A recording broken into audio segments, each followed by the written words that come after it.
Today, I'm diving into 4 soupless ramen in instant ramen form. These are coming from very famous soupless ramen specialty shops.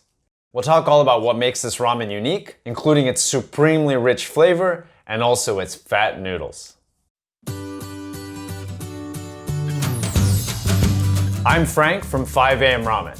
For those of you new here, I was born and raised in Tokyo, and I eat anywhere from 300 to 350 bowls of ramen a year. This channel is dedicated to bringing you the very best ramen in Japan.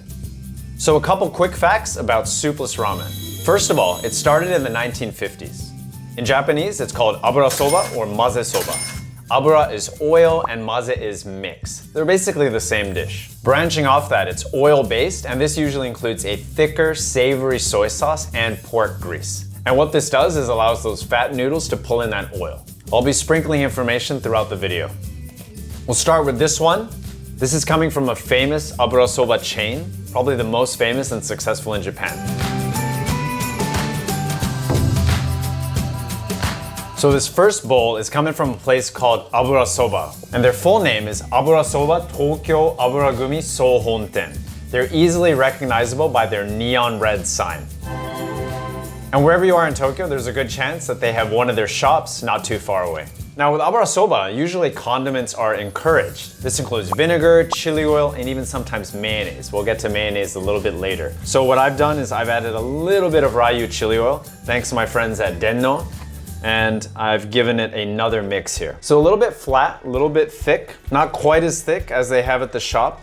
My God, look at this massive ramen noodle waterfall. Very nice. Kind of pork greasy, and the soy sauce force is strong in this one. Toppings wise, they've got green negi, also little bits of memba bamboo shoots, and also bits of pork. The memba really give a nice crunch. It has this really nice, rich soy sauce flavor and just enough pork grease. And the Ryu chili oil that I just added makes it pop a little bit. Let's move on to the next one. And this is not your typical Abura Soba. Round 2. This one comes from a ramen restaurant called Kakuya. Now they actually don't serve soupless ramen on the menu. What they serve is tonkotsu shoyu ieke house-style ramen, which is famous in Kanagawa and where they're located. So basically what they're doing here is the ramen that they normally serve, but in soupless ramen form. That's tasty. In terms of flavor, it has a similar kind of base to the previous one, that is like a richer soy sauce. I don't really get much of the pork bone flavor, but maybe I just need to keep eating and see if that comes to me. Yeah, as expected, the noodles aren't quite as good, but I think they make up for that in terms of the broad bean chili paste that they use, or tobanjang. It really adds a nice spicy kick to everything. And in addition to that, I do like the fact that they use nori seaweed and spinach. They were very generous with the spinach amount. And spinach is common in this style of ramen. That flavor is very tasty though, and that broad bean chili paste really hits home. Now the noodles in both of these were not as thick as you would normally get in Abura Soba, so I'm hoping that the next one will make up for that. Based on the packaging here, they're bragging about how their noodles are extra thick. Let's see if they live up to that. This is also where mayonnaise makes an appearance. Round 3. This one comes from Bubuka, and they specialize in Abura Soba. Now, the first thing that you notice is that the noodles are much thicker than the previous two. And I like the finer details here. They even had a little naruto. If you add up all the pork in the previous two, it's about the same, but it was nice to see that whole slice of chashu pork there. In addition to that, we had mayonnaise. There's also in this one a ton of garlic. This came with the negi in the same packet. You toss it in and you could smell the garlic immediately. That's nice. It's relatively mild. At Bubuka, they have 2 types of Abura Soba. They've got the assari and the kotteri. This one, I'd say it's kind of in between, but maybe leaning a little bit more to the assari side. It's mild, and maybe that mildness is just strengthened with that mayonnaise. That mayonnaise makes it taste very smooth and a little bit sweet. Another big difference is that garlic flavor. That garlic just kind of punches through the surface, and you can very much taste it in every bite.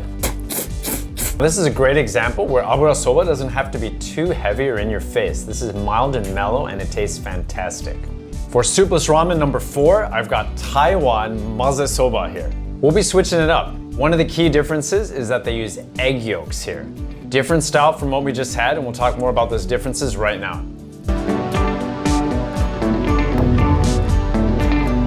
Soupless Ramen number 4. It's called Taiwan Mazesoba, but it was actually born in Japan, and it was a Taiwanese gentleman that made it in the city of Nagoya. Now, some of the similarities with Abura Soba include seaweed, also garlic, but what Taiwan Mazesoba has that Abura Soba usually doesn't is fish powder, also a creamy egg yolk sauce, and a lot of nira. It's also always spicy, but there's a nice gentle creaminess that comes from that egg yolk as well. The spice is just right, hits you right here. But it's not too spicy, it doesn't need to be extinguished by that egg yolk creaminess, and I'm not getting much of the egg yolk creaminess here anyway. I can feel my face burning up a little bit. It's a nice burn though. And like with the first two, I'm losing count at this stage. This one also had seaweed that you can sprinkle on top. Spicy and sweet and delicious. But I haven't tapped out yet. For a bonus round, I am bringing out this guy here. This is Abura Soul. This one's made by a famous Tokyo ramen shop, and I'm excited to have this for Soupless Ramen number 5. I'm getting pretty full and the food coma is kicking in. And it's from a ramen shop called Abura Soba Shinagawa. On the packaging it says there's nice spice coming from togarashi pepper alongside garlic umami. Supposed to be rich, and already looking at this, these noodles are thick. I might even say thicker than entry number 3. You get a hint of the spice, but not that much. What you do get is a lot of the garlic. This one is the most garlicky of all of them. I do appreciate how the noodles are supremely thick. And another thing is that this is the first time I've crunched into like some onions, not just negi, but onions. And it was a nice contrast with that rich base.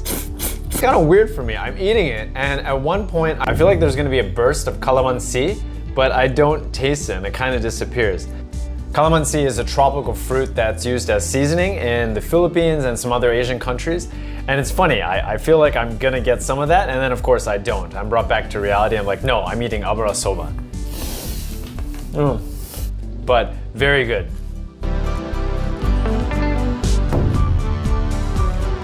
Okay, I think I've officially tapped out. I'm now gonna be ranking the 5, starting at the very bottom at number 5.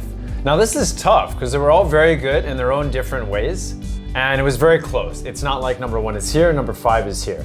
But for number 5, I'm gonna have to go with the Taiwan Mazesoba. Now this doesn't have to do with how I feel about Taiwan Mazesoba. I really like it, and this was a great instant ramen. It was sweet and spicy, but not too spicy. I just didn't get much of that egg yolk creaminess, and fair enough. That's gonna be harder, I think, to replicate in an instant ramen, but delicious nonetheless. Now for number 4, I'm gonna have to go with the bonus round, Abura Soul, that I had. It didn't move me as much as some of the other ones, but it was still very delicious. And I think what maybe puts it up at number 4 is that odd kind of nostalgia I had with the calamansi flavor that I thought was there. I did also like the crunchiness you get from the onions. This is tough, I gotta say, for the top 3. For number 3, I'm gonna have to go with the Ieke style from Kakuya. Now, what I liked about this one was that tobanjan, that broad bean chili paste. That was phenomenal. They took that very seriously, and I like how it came separately from everything else. And it made that Soupless Ramen stand out to me. Now we got the last 2. This is tough. For number 2, I'm gonna put Bubuka's Abura Soba. I really like the mayonnaise touch. I think it was delicious overall, and I appreciated the fact that the noodles were nice and fat, just like they were with the Abura Soul that we had in the bonus round. Now that means our champion is the first one that I had. That was brought to you by Tokyo Aburagumi Seoul Honten, their Abura Soba. What I really liked about this one, and not just the flavor, was that the noodles were the best quality. This is putting aside whether they're thick or thin noodles. The other 4 were fine, but they were a little bit more of that cup ramen kind of noodles. You can tell as soon as you pour the water in. So for that reason, that one is number 1 in my Abura Soba book. I'll ask all of you, if you can remember all 5 of them, which one did you like the most? Let me know in the comments below. If you enjoyed this video, please smash that like button. And on a quick side note, I want to point out that the Soupless Ramen or Abura Soba, Mazesoba that I bought came from both 7-Eleven and Family Mart. This is Frank from 5am Ramen reminding you that Tokyo is the only city in the world where you can have marvelous soupless ramen at 5 a.m. Thanks again for watching. Here's a little shout out to Daniel and his pun. If I say it in a Japanese way, aburacadabra. Him and I are probably the only two that laughed at that. Maybe 2 other people. To throw more facts at you, this ramen restaurant, Kakuya, they opened in 1988, and back then they were known for very diligently remembering every customer's order, whether that was the firmness of the noodles, also how strong you wanted the flavor of the ramen, and also the noodle portions. After a while though, they just started using ticket machines like everybody else.